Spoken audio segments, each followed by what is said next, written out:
So the class that you're in, if you go back one, or the session that you're in, is Cybersecurity Basics, the Art of Being Suspicious, Social Engineering and Business Email Compromise. So Brad actually named this the Art of Being Suspicious. So what we do is we own an IT company housed here in Huntington. And we work with a variety of businesses, big, small, government, private, multi-site, one site, small, large. And we have really seen a big uptick. We just did this presentation for the Huntington Chamber of Commerce on Wednesday in phishing attacks. I don't know what's going on, but we've seen a big uptick in 2025. So we did that presentation for them, and that's what we're doing today. Who we are, Brad and I met at Ohio State 34 years ago. We were both undergrads at Ohio State. I'm from here. My dad was a professor at Marshall University. We ended up back here in 2022. I also have a master's degree from Marshall. Brad has an undergraduate degree in advertising, and he ended up in the world of tech. So all different kind of backgrounds, I guess you can end up in the world of technology.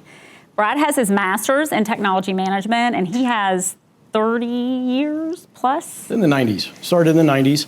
Experience. I actually started in sales for a manufacturer of computer systems and a distributor for all kinds of other things. And we discovered at that point in time, we needed to be better at selling network equipment, computers. There were so many variations of services and options back in those days. Luckily, it's narrowed down quite a bit, but you guys are going to be facing a lot of evolving, changing technology over the years. What you learn today will not be what's in place 10 years from now, but what you learn today will be valuable moving forward. So Brad started out in the sales arena. He's an advertising major from Ohio State, and I'm actually a lawyer by trade. So I ended up, because I do a lot of the writing end. I write a lot of disaster recovery plans, information security plans for clients. I look at their cybersecurity applications.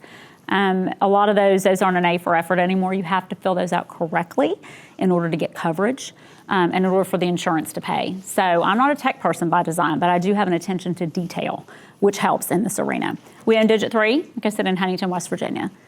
So cybercrime. When we presented this to business people earlier this week, we said to them, if you have a computer, if you have an email account, or you work and play on the internet, you're a target. You guys are different. You're a younger generation, you're students. But a lot of people that have been in business for a long time don't necessarily get that. And they will say to us things like, I've been blessed, I haven't been hit. And I'm a small business, it doesn't matter. So when we educated them earlier, and what we would tell you all, size doesn't matter. Some industries and some people are bigger targets. But if you are on the internet and you have a computer and you have an email account, personal or private, you are a target. We asked them, why are they listening to people talk about cybercrime?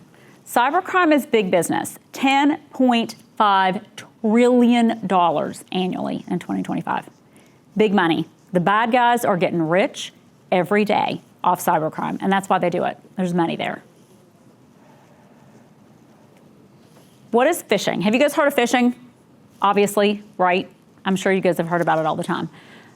What we see every day from our business, from our standpoint, is we have a team of technicians, like we mentioned, who are there. They're answering the phone. We have tickets that come into our office. They can come in, they can call us, some of them text us, they email us, they message our support queue. However we get people, we see phishing emails all day long. All day long. They never stop.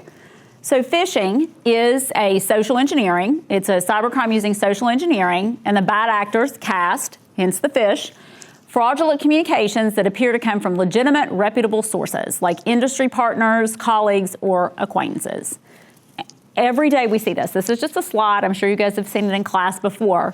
Their goals are to steal your money. We've seen them steal people's money, people right here in the tri-state area. Gain access to sensitive information and sell it on the dark web. We've seen that happen. Hijack logins to maximize use of your resources and relations. We tell people, if they get in your email account, they get everything that's in there. Everything. All your contacts, all your personal information, stuff that's private, if you put private things in your business email. Encrypt your data and hold it for ransom. Brad's dealt with the bad guys. He's bought Bitcoin to get people unransomed, get the encryption key, or install malware. We have seen every single one of these examples over and over again. Why worry about phishing specifically? I think he said someone was here, perhaps from CISA. More than 90% of successful cyber attacks come in through a phishing email. More than 90%. That's a lot. Classic phishing emails, and I'm sure you guys have probably seen some of these, but we see them all the time. Can I interject one thing before you go on?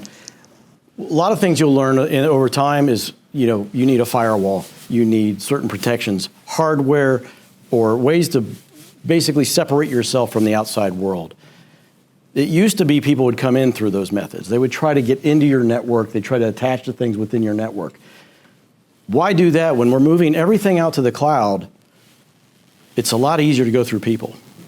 And this is how they're doing it. They're going through individuals. They're going through workers, people that are trying to do their job and trying to do it the right way, but they're also in a hurry. They're multitasking. They're all over the place. And you'll cover that here in a little bit. But and that's a good point. I mean, I'll tell what we see, what the reality of the situation is. You heard people talking there about the panel about different hardware they sell, different services they sell. We all sell those. We sell different varieties of service bundles, different levels of protection you can have, and different hardware to keep you safe. Firewalls, all kinds of stuff that's out there, all kinds of security protections. But the thing is this, and if you deal with users, you'll see this. It matters, but it doesn't matter if they click. You can have people that have every cybersecurity protection in place. And if they fall for a phishing email, it's game over. It just is. So we tell people, we educate them. We've done this training twice in a week. We will not do it anymore for our clients. We used to do annual cybersecurity training, and we said no. Because if we train you on a Monday and a new type of attack comes out on a Tuesday, your people aren't informed. Or if someone starts on a Tuesday and they didn't hear what we said on Monday, you're not safe. The biggest protection, the biggest thing you can do is educate people. So if you're taking those calls, if you're talking to somebody, if you're working in an industry, tell them what to look for. What you can look for is clickbait, obviously a prompt to click on a link. Communication with the QR code, we see a lot of those. A request to change a method of payment or wire money. Anything that says you used to pay by check or cash or whatever, now wire us some money. Anything from Microsoft. We see this one all the time and people fall for it all the time. And we tell them Microsoft will not contact you. Neither will the IRS. An email that's containing a shared document like a Dropbox, which is a legitimate app, or an email that contains an attachment like an RFP or an invoice. And our people see these things come in from people all the time they work with every day. So you've got to be really careful to make sure which ones aren't legitimate. More classic, an email asking if you're in the office. We see these, hey, are you in today? Trying to figure out if you're on your machine. Request to buy gift cards. We see those. We have people that will go out and buy gift cards. Someone claiming to be tech support. Someone says, hey, I'm with your tech support. Can I log on? A play on emotions, an email, it's tax time. All this stuff's seasonal. And these hacks are very seasonal. These guys follow the headlines. So right now, there'll be a lot of phishing out there that has to do with tax refunds. Pretty soon they'll be, they've already started on the vacations, the vacation that's too good to be true. Christmas time, the text messages, your package has arrived. Toll roads, those will be big over spring break. Anything that's time sensitive, anything that causes you to act quickly, strangely worded, everybody knows those. Emails that come in at strange hours and emails from unknown senders. Why do we fall for cybersecurity scams? Because we're looking at multiple screens at once. How many of you are looking at your phone the same time you're looking at your laptop? You're at home, you're working, you're studying, you've got your phone out, you're watching TV, and you're on your laptop. So you're not paying attention. They're counting on that. Whoops, there were a couple more in there. Yeah. We're trying to get things off our to-do list. We're trying to be responsive, or we're just people-pleasing. Someone says, hey, will you get some gift cards for the CEO? Sure, I'm flattered. These are some actual examples. Of course, they've been changed to protect the innocent. Kind of the guilty. They kind of fell for it. But these are actual emails that have come in that we have seen over the last 30 days. So if you look at this, and you look at it, it was sent. It was supposed to be from a utility company, and this happened. This was an actual person. And what happened was the utility company that person had dealt with for years sent an email and said, hey, we're changing the way we make payments. We're not doing that anymore. They sent this email to this person in the fall of last year. She fell for it. And we're going to go through this email, and I'm going to ask you guys if you can see some things that are wrong with it. She contacted us in February after they contacted her and said, you've been making all these payments, or you're late on your payments. We haven't received your payments. She said, I've been paying you. However you told me to pay you. You told me to change the payment method. They said, we've never received a payment. So for months, she had no idea that she had been compromised. Can anybody tell me anything that's wrong with this email? So they sent this email. It was actually a series of emails. She interacted with them several times. And she's a good person and good at her job and was trying to do the right thing. Good morning, Wendy. We still cannot receive payments by check for now. Attached is our company's bank letterhead containing our company's ACH details for payment. And there was an attachment attached to this. And it was on the letterhead. And process for payment for all the due invoices. Please note, this is not U.S. Bank in Ohio sent last week, which is currently being audited and cannot receive ACH transfers at the current time. Also, we don't mind to bear the ACH transfer charges so you can process payment today. Thank you. Can anybody tell me some problems with this email? The sender is not from ADP.com. Right. And that's actually who sent her this. It was actually, it was actually from an Outlook account. Yep.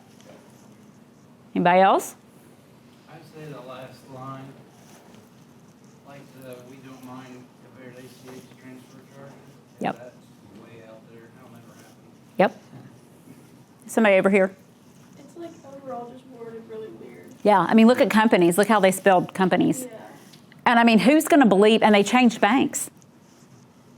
And that's what they do. Once the money goes into one account, they'll close it and open another one. Look at the time it came in. It came in the middle of the night. Look at that logo. That's funky. That's not a really good, crisp logo. That's their actual tagline. Put the actual tagline in here. And I will tell you, in this actual phishing email, the one that actually happened, they put a fraudulent address in there. So if she would have mailed payment, it would have gone to a P.O. box they set up. They also set up a fraudulent phone number. This is actually an AEP phone number that's off by 1 digit. So if I were to go on the internet and look at this, and I looked quick, I wouldn't notice. This actual email, the actual phishing email, they changed the phone number by 1 digit, had a fake phone number set up, so if she called, she got them. If she mailed, she sent it to them. So how do you think these people got word of who she works with?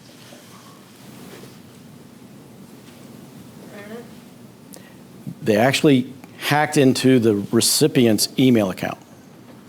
And they poured through their inbox, found a company that they work with, a company that they invoice with, and sent this email from an external account with the change request.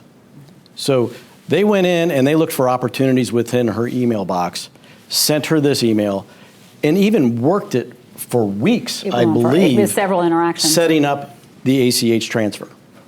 And we're talking $20,000, $30,000 in a heartbeat. So this because it's one utility talking to another utility is really what it was. She's been a long-time employee. She's worked there a long time. She's never done anything wrong. She's always done her job, and she fell for that. This is another one. This one we've seen too. This one just happened a couple weeks ago. This looks like it's an email from Brad. Told you we work together, to me. It's around tax time. He says to me, could you please email me all of our W-2 forms in PDF? I mean, we work together. If he sends that to me. Anybody see anything suspicious about this email? Except my AI-generated photograph. Not really. There's not. I mean, he calls me Wendy, which he might if he's annoyed with me, but not really. But they were already in this person. So this actually happened, and the person called us, or she walked down to the next office and said, hey, she did it. She sent them. She sent all those. And then the girl walked down to her office and said, hey, why did you need those? She said, I don't know what you're talking about. And they said, oh, you know what, and called us. So they were in her email box, emailed someone else, and they sent it. And now they have the W-2s for all the employees for that organization. Almost 200. Almost 200. Next one. This is a Dropbox. This is a shared document. We see these all the time. Dropbox is legit, right? And this came out, this was not that long ago. So what happens here and what we've seen happen with this particular email is what is now happened is people are clicking on it that are receiving it locally. And then what the bad guy does now is he will change the project proposal to the different business name. So say you start out with Digit3 and it comes from Digit3 and it looks bad. Somebody clicks on it and opens it Whoever opens it, say it's Walmart, they'll change it to Walmart and send from their contacts. So be very careful of shared documents. Very, very careful. And in this situation, what they're doing is they're going to capture your login credentials. So you click on the link, then it's going to ask you to log on to verify who you are to get the document that was sent to you. And we're all trained to do that. If you've ever been on a sharing platform like Dropbox, they want you to log on. So what they'll do is they'll capture your login, and they most likely will capture your multi-factor authentication session and cache that. And they will keep your session open. Then they will pour through your contacts and start sending this out further. And what they will do is they will use that access to find new opportunities. It may be a similar request for ACH transfer or a payroll modification. It just depends on who they hit. So those are 3 examples, and those are examples, actual live examples that we have seen in this year, in the last few days, couple months. And what you'll see here is the person that sent it, I blocked it out because this is legitimate. It came to me, and it had their name at Outlook.com. But I know that person, who that person is, and I called them and I said, hey, you know you're sending out this stuff? And he goes, no, that's not me. I said, well, they're in your contact list because I just got added to your contact list this week. I've never emailed with you before. How else would they find me? They've been in his contact list, and they're using that to spread more love or bad stuff. So those are specific examples. So we talked about dwell time, or I don't know if you guys have heard of dwell time. I'm sure you probably have. It matters. It's a big deal. I tell people, dwell time is the amount of time the bad guys are in your environment. So if someone breaks into your house or your car and they're in there for as long as they want, they're going to get a lot more stuff. And if you don't have your stuff locked down and you don't have it safe, if you keep your safe open, you keep your jewelry out, you keep your social security number on your desk at home, they're going to find more. So, and we see this all the time. People will say to us, when did the bad guy get in? I don't know. Depends a lot on the cybersecurity protections they have in place, how robust they are. But if you've got your average business, and you'll learn when you go into IT, there's people that say you should have all these protections in place. IT is just another expense of your business. It's just another expense. And they have to budget for that expense. And some people may not have all those protections in place. So it matters how long they're in there, and a lot of times you can't tell. What if you take the bait? So we see this happen. Brad alluded to this before. If someone gets in your business email, this is what we had tailored this presentation to, they can capture everything in every folder, including your deleted. They'll establish rules. We see that all the time. We'll have people that get hit and they'll reply back, and they won't receive the reply email. They have no idea because they've set up forwarding rules. They also attach applications. They can enter conversations posing as you. They can change instructions. We see this in real estate. Can you wire me the money instead of bringing a check? Send emails on behalf from your account. Access your business contacts and start emailing them. And access your business information. If you're like HR and you have everybody's W-2s, if you have their health information, you're going to be a target. If you have financial information, you're going to be a target. And for those of you that are interested in cloud services, this is an area to focus in. This is where we're going to start seeing more and more attacks.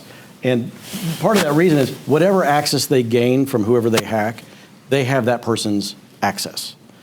They will attach backup files and download their inbox, their sent items, their deleted folder, their OneDrive. If their corporation has SharePoint, they have access to everything on that SharePoint platform that person had. So security controls in those cloud platforms are becoming an extremely important area for IT. And in the past, it just didn't matter. So if you take the bait, we only have like 10 minutes left, so I'm going to kind of go through this. But you can actually capture active sessions. We don't have a lot of time to go into this, but if someone gets in, it's real important that you revoke the session, not just log out of it. Next slide, Brad. Signs of compromise. So we will look, when we get a call and they say, how do you know someone's been in my account? What's going on? This is a lot of what our techs see. So they can see if you have hackers that are trying to get in from places that you would not normally log into. They see a lot of this. They can see rules set up.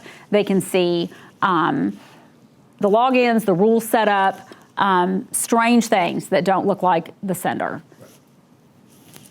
Next one. Well, this is scary and depressing. What can I do? And it is. It's scary. And it's real scary when you deal with people who aren't tech savvy. So what we tell people, what we advise people Use common sense and don't go there in the first place. We tell people all the time, the only way to avoid this is to never go there. Don't click, don't fall for it. Be proactive, don't be cocky. You're not blessed, you're gonna get hit. If you have a computer, you're a target. We talked about industry requirements. We tell people a lot to follow those industry requirements. You have to now. So if you have certain requirements, make sure you're following them. Know what your protections are and regularly review your protections. We will have people that say to us with a straight face, you all do my cybersecurity. They pay us $47.19 a month. I'm like, no, we don't. We don't do that for you. But people don't know. And you will learn that if you are in the tech realm, they think you do it all for them. When people ask us what we do, or they ask me, I say I try to protect people from themselves. They have no idea.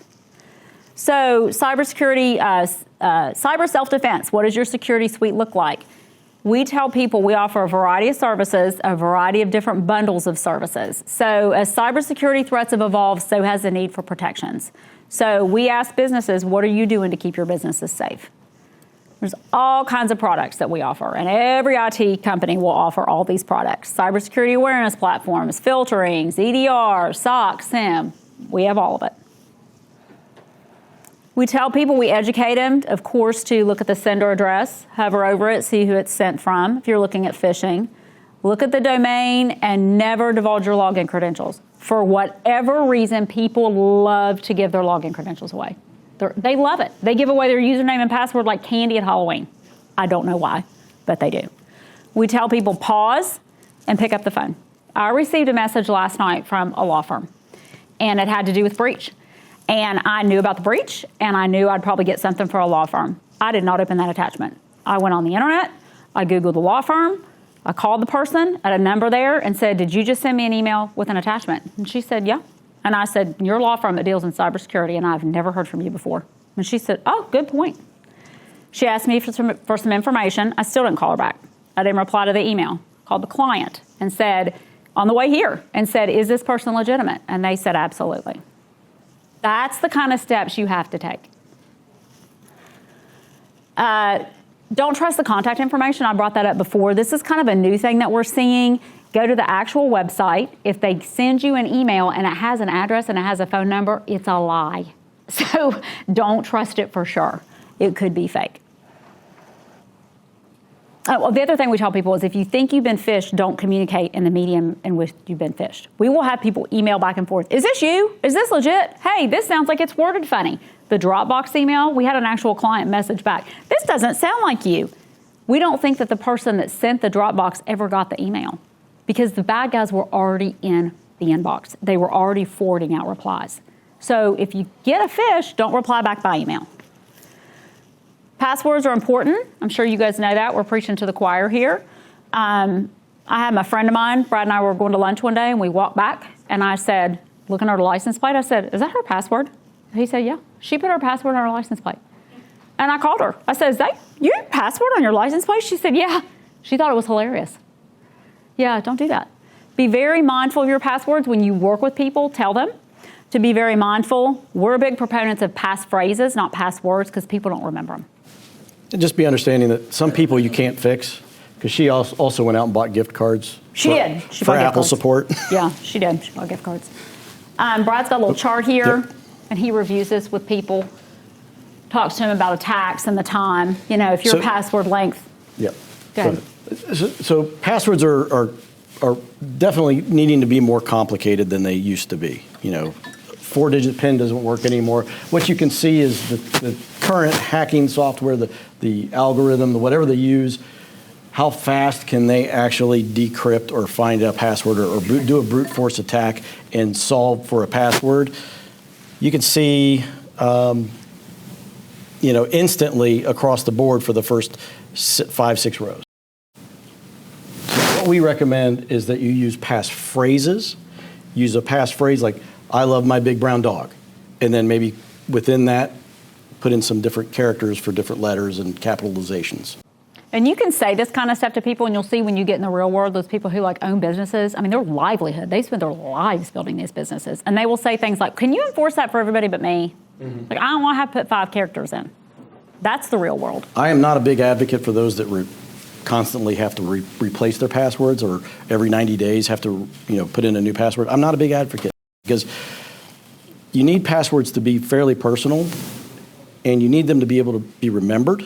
And if you have to have, and everywhere you go today, I have multi-factor. I can pull up my app, and I have probably 600 places that I have to have a password for. And you can't remember all of them, but there's certain key ones that you want to be able to remember. And if you don't feel like you've been compromised, I don't think there's even a reason to change your password. But make them strong in the first place. Yeah, but there Next are slide. there are regulations, compliance needs where you will have to have those policies put in place. Next one. Okay, multi-factor authentication. We only have like 5 minutes left, and I want to give you guys a couple minutes to ask questions if you have any. But we certainly do encourage everybody. We say MFA away. Put multi-factor anywhere and everywhere you can. We tell clients, if you have an application you use for your business, you should make sure MFA is enabled. If the application you're using doesn't offer MFA, you should be real wary. And we see this, we'll see MFA prompts, we'll see brute force attacks where someone has the username, they have the password, and they are brute force attacking them, trying to get in, and people will click. They're just annoyed. And they'll just go, all right, and they let the vampire right across the threshold. Let's see if we can cover a couple more slides and see if they have any questions. There are some new things, passkey, I don't know if we really have time to get into it, but you know. It's a phishing-resistant method for multi-factor authentication. Yep. And the bad guys are smart. I mean, they're 2 steps ahead. Because So- they are able to hijack your multi-factor authentication now. Ransomware, which we didn't really, we do see ransomware. It's a lot less prevalent than we see phishing. But there was a big ransomware attack. We had a client who clicked on a link and also got ransomed, but one of the products that we had on her device shut it down, isolated it, prevented it, stopped it. Brad's dealt with paying it before. He's paid the bad guys before. It's like a cyber kidnapping. It's horrible. I want to show an example. This is what it looks like when it comes up on your screen. And that's a bad day. So Change Healthcare, and this is kind of the last slide that I think we have. So we bring this up because I don't know if you all have studied this or not, but Change Healthcare came about because of a compromised password, which was probably a phish from the person who got in there. And we do see this, and we see businesses when they close down or when people leave, it's really important that they have a process in place where they shut off all access for the employee that's leaving. And they're not even thinking that way. But you know, Change Healthcare was horrible. They took data from 190 million individuals, 6 terabytes of data. All they needed was a compromised username and password. When we did this presentation on Wednesday, I brought a letter that I had from Change Healthcare, and it was addressed to my son because our information, he's 20, our son, and his information was compromised. And it was really scary when you read that. I don't know if you all received the Change Healthcare letter, but it said basically, here's what happened. A bad guy got in. Here's what we did, called law. Here's the information from you they received. And it is anything and everything. It is your healthcare diagnosis, it's your medication, it's your method of payment, it's all of it. And that is a lot of information. I have, and this is completely unfounded, a suspicion as to why I think cybersecurity attacks have been so prevalent in 2025.